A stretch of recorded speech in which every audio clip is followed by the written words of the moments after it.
നോമ്പൊക്കെ അറിഞ്ഞ് വയറൊക്കെ നിറഞ്ഞിരിക്കുമ്പോൾ ഒരു പൂതി മാങ്ങ അച്ചാറൊക്കെ കൂട്ടി കഴിക്കണം. അപ്പം കൊണ്ട ഇതാണ് സാധനം. നിങ്ങൾക്ക് കൊതി വരുന്നുണ്ടോ?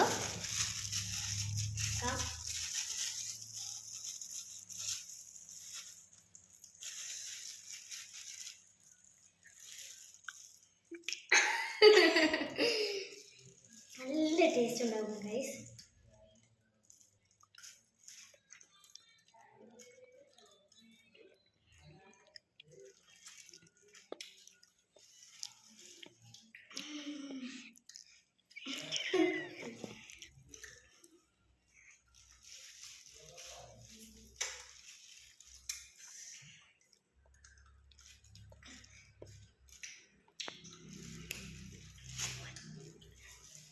അപ്പം ബൈ ഗൈസ്, ഞാൻ അടുത്ത വീഡിയോയിൽ കാണാം.